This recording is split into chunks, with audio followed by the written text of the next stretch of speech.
অঞ্চলৰ পৰা আজি হাজাৰ হাজাৰ প্ৰতিবাদকাৰী ঐতিহাসিক বৰ্ডিং কেম্পলৈ আহিছে উদ্দেশ্য এটাই যে জাতিটোক উদ্ধাৰ কৰিব লাগে অসমৰ অসমীয়াকে কাম কৰিব লাগে চৰকাৰ আহিছে চৰকাৰ গৈছে চৰকাৰে প্ৰতিশ্ৰুতি দিছে যে আমি শাসনলৈ আহিলে ধলগিৰি খিলঞ্জীয়া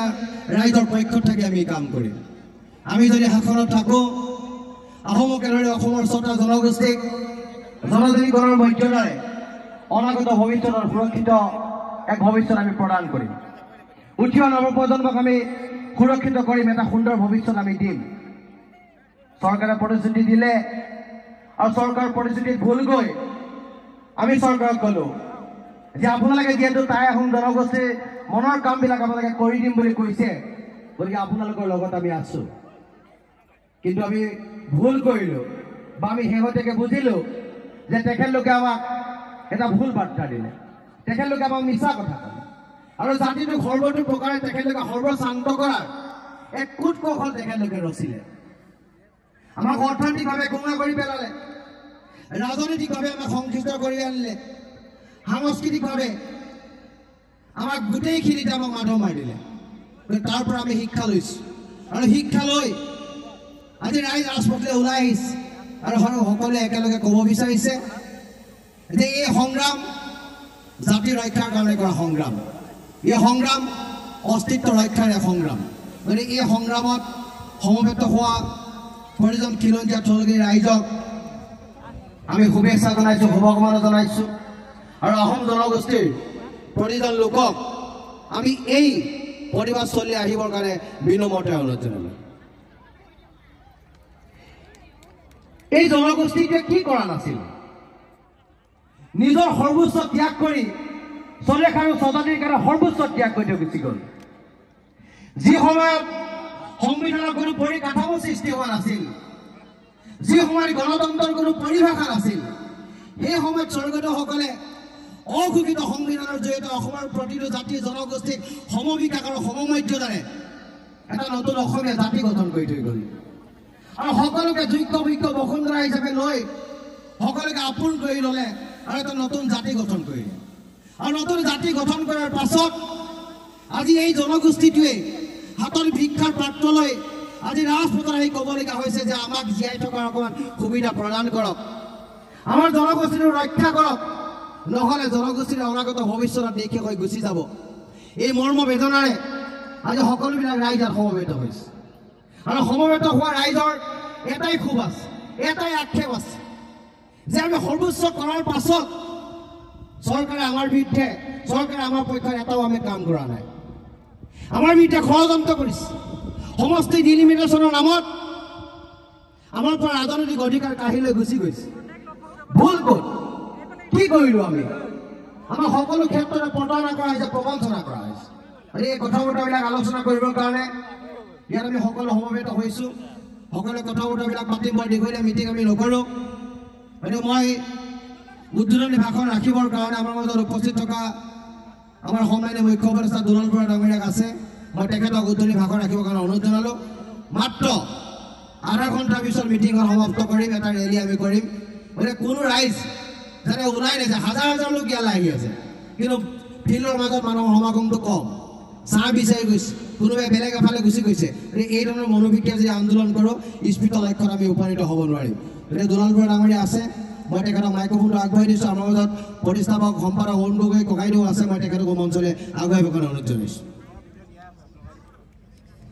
সদৌ টাইম ছাত্ৰ সন্থাৰ কেন্দ্ৰীয় সমিতিৰ উদ্যোগত শিৱসাগৰ বৰ্ডিং খেলপথাৰত অনুষ্ঠিত হোৱা বিশাল গণসমাৱেশত উপস্থিত থকা সদৌ টাইম ছাত্ৰ সন্থাৰ সন্মানীয় সভাপতি বসন্ত গগৈ ডাঙৰীয়াকে প্ৰমুখ কৰি সদৌ টাইম ছাত্ৰ সন্থাৰ প্ৰতিষ্ঠাপক সাধাৰণ সম্পাদক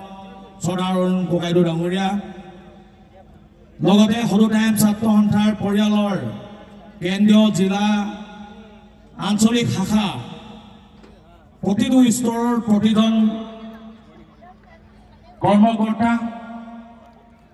বিভিন্ন প্ৰান্তৰ পৰা আহি ইয়াত সমবেত হোৱা চৰ্দাৰ আমাৰ বংশধৰসকলৰ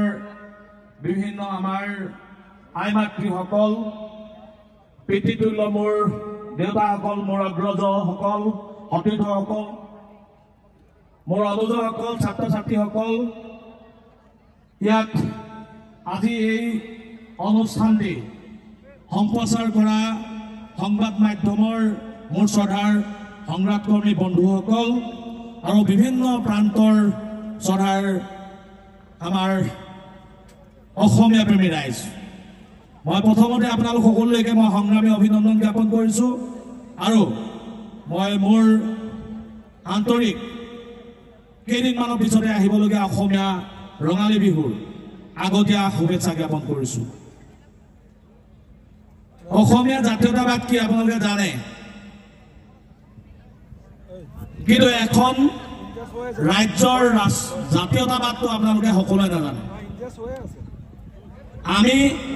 আমাৰ কাষতে লাগি থকা উত্তৰ পূৰ্বাঞ্চলৰ ৰাজ্যসমূহ বিষয়ে আপোনালোকে ভাল ধৰণে জানে, য'ত আমি তেওঁলোকৰ ইনাৰ লাইন পাৰ্মিট লৈ তাত প্ৰৱেশ কৰিব লাগে,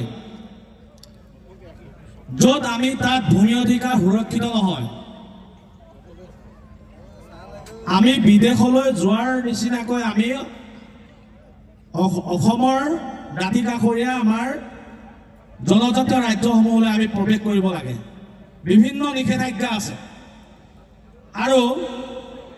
যেতিয়া সেই ৰাজ্যখনত যুগ যুগ ধৰি তাত বসবাস কৰি থকা লোকসকলক তেওঁলোকৰ বিভিন্ন অধিকাৰসমূহ দিবলৈ যোৱা যায়, তেতিয়া তাত প্ৰতিফলিত হয় সেই ৰাজ্যখনৰ জাতীয়তাবাদ। আমাৰ কেইদিনমানৰ পূৰ্বে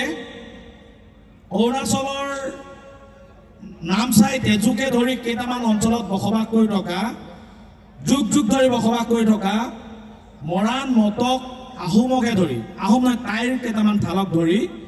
তেওঁলোকৰ কেবিনেটত তেওঁলোকক তাৰ